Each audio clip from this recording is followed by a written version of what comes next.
Hello all, welcome to my channel Suresh Kumari vlogs. నేను మీ సురేష్ కుమారి. ఈరోజు మా ఇంట్లో వినాయక చవితిని ఎలా చేయబోతున్నాను ఈ వీడియోలో చూసేసేయండి. ముందుగా అయితే ఆ చిట్టి బొజ్జ గణపయ్యని నేను ఈ పీఠం మీద పెట్టడానికి ఆసనాన్ని ఈ రకంగా ఏర్పాటు చేసుకున్నాను. పీఠానికి నిండుగా పసుపు రాసేసి పద్మ ముగ్గు వేసుకున్నాను. ఓంకారం అలాగే స్వస్తిక్ అంటే శుభం లాభం ఈ రెండింటిని ఆ బొజ్జ గణపయ్య చేకూర్చాలని మనస్ఫూర్తిగా కోరుకుంటూ ఆ బొజ్జ గణపయ్యకి పీఠాన్ని ఈ రకంగా సిద్ధం చేసుకున్నాను. అలాగే వెనుక వైపు బ్యాక్ డ్రాప్ని కూడా ఇలా పెట్టేస్తున్నాము. అయితే బ్యాక్ డ్రాప్ పెట్టడానికి ఏంటంటే మాకు ఎక్కడ ప్లేస్ అనేది లేదనమాట. సో డబుల్ గమ్ టేప్ వేసి ఇలా మేము ఇక్కడ ప్లేస్ చేసుకున్నాము. ఒకవేళ పడిపోతుందేమో అనే డౌట్తో మా వారు కూడా ఇంకా పెద్ద టేప్ కూడా తెచ్చి వేసేస్తున్నారనమాట. సో ఈ రకంగా మేమైతే ఇలా డెకోర్ చేసుకుంటున్నాము. అలాగే ఇక్కడ మా లక్ష్మి తను తీసుకొచ్చిన పత్రాలన్నింటినీ నాకు ఇస్తుంది. వీటన్నింటినీ నేను వినాయకుడికి ఫ్రంట్లో అలాగే బ్యాక్ సైడ్ కూడా పెట్టేసుకున్నాము. అలాగే పాలవెల్లి కూడా మా వారు ఇలా రెడీ చేసేసారనమాట. పాలవెల్లి కూడా అందంగా కనిపించాలని పైన కొన్ని పత్రాలు అనేవి వేశాను.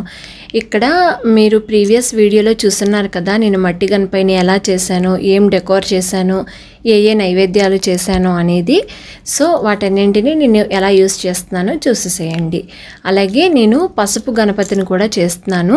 మనం ఎంత పెద్ద బొమ్మ పెట్టినా మట్టి బొమ్మ పెట్టినా పసుపు గణపతిని మాత్రం కంపల్సరిగా పెట్టాల్సిందే. సో పసుపు గణపతిని చేసేసాను. ఇక్కడ చూసారా మా పిల్లలు కూడా నాకు హెల్ప్ చేసేస్తున్నారనమాట. ఫ్రూట్స్ అవి తెచ్చి నాకు ఇస్తున్నారు. ఇంకా మా లక్ష్మి అయితే చెప్పక్కర్లేదు, తను నాకు ఫుల్ హెల్ప్ అనమాట. అలాగే మా లక్ష్మి తెచ్చింది కలువ పువ్వు. సో ఈ పువ్వుని కూడా నేను చక్కగా పెటల్స్ అనేది విచ్చుకునేటట్టుగా చేసి ఆ వినాయకుడి దగ్గర పెట్టేశాను. అలాగే వినాయకుడి దగ్గర వినాయకుడికి చాలా ప్రీతి కదా మోదకాలు. సో మోదకాలు చేశాను. అలాగే ఉండ్రాళ్ళ పాయసం చేశాను. అలాగే లడ్డు చేశాను. ఇలా అన్ని రకాలు చేసి వినాయకుడికి అయితే పెట్టేశాను దగ్గర. తర్వాత ఈశాన్యంలో కాస్త పసుపు రాసేసి ఒక రాగి చెంబులో నీళ్లు పోసి ఒక ఎర్ర గులాబీని వేసి ఉంచానన్నమాట. ఇప్పుడు పూజ కోసం అన్నీ సిద్ధంగా ఉన్నాయి. నేను దీపాని కోసం నెయ్యి అనేది వడ్డించుకుంటున్నాను అనమాట.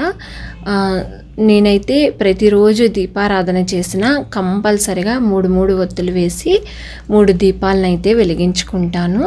సో అది శ్రేష్టమని మన పెద్దవాళ్ళందరూ చెప్పున్నారు కదా. సో నేనైతే అలాగే చేస్తాను. నిత్య దీపారాధనలో కూడా నేను 3 జ్యోతులు వెలిగేలాగా చూసుకుంటాను. అలాగే మనం పెద్ద మట్టి గణపయ్యని పూజించడానికి ముందుగా షోడశోపచార పూజతో విఘ్నేశ్వరుణ్ణి అయితే పూజించేస్తున్నాం మేము. సో సంకల్పానికంటే ముందుగా వినాయకునికి నామాలు చెప్పుకుంటూ వినాయకునికి అక్షతలు వేస్తూ పూజ చేస్తున్నాం అన్నమాట. సో ఇప్పుడు వినాయకుడిని ఆవాహన చేసిన తర్వాత అంటే మనం ఇంటికి ఎవరినైనా పిలిచేటప్పుడు వాళ్ళని కాలు కడుక్కోవడానికి నీళ్ళు తీస్తాం కదా. సో ఈ గణపయ్యకి కూడా అలాగే అన్నమాట. కాళ్ళు కడుక్కోవడానికి నీళ్ళు, చేతులు కడుక్కోవడానికి నీళ్ళు, అలాగే ముఖం కడుక్కోవడానికి నీళ్ళు అన్నట్టుగా 3 సార్లు వినాయకునికి నీళ్లు చూపించి ప్లేట్లో విడిచిపెట్టామన్నమాట. సో ఇదంతా అయిపోయిన తర్వాత గణపతికి నైవేద్యం సమర్పించి అలాగే తాంబూలం పెట్టి హారతి కూడా ఇచ్చేస్తున్నాము. యాక్చువల్గా వీడియో లెంతే అయిపోతుందని చెప్పి నేనైతే కట్ చేసేసాను అనమాట. సో పూజ అంతా అయితే ఒక ½ అన్ అవర్ పడుతుంది. సో తనకి చెప్పేసి మంత్రపుష్పాన్ని కూడా సమర్పించేసుకొని ప్రదక్షిణ పుష్పం కూడా సమర్పించేసుకొని నమస్కరించుకుని ఇప్పుడు మనం పెద్ద మట్టి గణపయ్య ఉంది కదా, నా చేతులతో నేనే చేసుకున్న ఈ గణపయ్యకి ఇప్పుడు పూజ ప్రారంభించబోతున్నాము. ఫస్ట్ అయితే గణపతికి మా వారు గంధం అలంకరణ చేసి అలాగే కుంకుమతో బొట్టు పెట్టారనమాట. సో ఇప్పుడు మనం పూజ అనేది స్టార్ట్ చేస్తున్నాం. సేమ్ మనం అంటే పసుపు గణపతికి ఎలా అయితే 16 ఉపచారాలతో చేసామో అలాగే ఈ గణపతికి కూడా 16 ఉపచారాలతోనే పూజ చేయాలి. ఈ 16 ఉపచారాలు చేసిన తర్వాతనే మనం 21 గరిక అర్చన చేసి అలాగే వినాయకుని అష్టోత్తర శతనామావళి కూడా చేసుకుని అప్పుడు మళ్ళీ తనకి నైవేద్యాలు సమర్పించుకోవాలి. సేమ్ ముందులాగానే మన నామ గోత్రాలు అన్నింటినీ చెప్పుకోవాలి, సంకల్పం చేసుకోవాలి. యాజ్ ఇట్ ఈస్గా మనం ముందు గణపతికి ఎలా అయితే పసుపు గణపతికి చేస్తున్నామో ఈ పెద్ద మట్టి గణపతికి కూడా యాజ్ ఇట్ ఈజ్ మళ్ళీ ప్రాసెస్ అంతా చేయాలన్నమాట. సో ఇలా చేసిన తర్వాత తనకి కాళ్ళు చేతులు ముఖం కడుక్కోవడానికి నీళ్ళు ఇచ్చాం, అలాగే స్నానానికి పంచామృతాలు చల్లాం, ఆ తర్వాత శుద్ధ స్నానం చేయించాం. ఆ తర్వాత మనం వస్త్రాలని కూడా సమర్పించాం. ఆ తర్వాత యజ్ఞోపవీతాన్ని సమర్పించాము. ఆ తర్వాత గంధంలో ముంచిన ఒక పుష్పాన్ని కూడా గణేశునికి సమర్పించాలి. ఆ తర్వాత ఆభరణం అన్నమాట, మనం అంతా రెడీ అయిన తర్వాత ఆభరణాలు కూడా వేసుకుంటాం కదా, సో అలాగే గణపతికి ఆభరణార్థం పుష్పాన్ని కూడా సమర్పించుకోవాలి. ఆ తర్వాత అక్షతాన్ని సమర్పయామి అనుకుంటూ అక్షతలు కూడా సమర్పించుకోవాలి. మనం ఒక చిన్న అంటే ఒక లైన్ ఆర్డర్గా వెళ్ళిపోతూ ఉంటే పూజ అనేది చాలా సింపుల్గా ఈజీగా మనం పూజారి లేకపోయినా చేసుకోవచ్చు. 1-2 సార్లు మనం గణపతి పుస్తకాన్ని పూజకి ముందే ఒక రోజు ముందే కనుక మనం చూసి చదువుకుంటే మనం పుస్తకం కూడా చూడాల్సిన అవసరం అనేది ఉండదు. సో చేసి అలవాటు అయిపోతే మనకి పుస్తకాల అవసరం అనేది అయితే ఉండదండి. సో నేనైతే అలాగే చేసుకుంటాను. సో ఈ రకంగా చేసుకున్నామన్నమాట.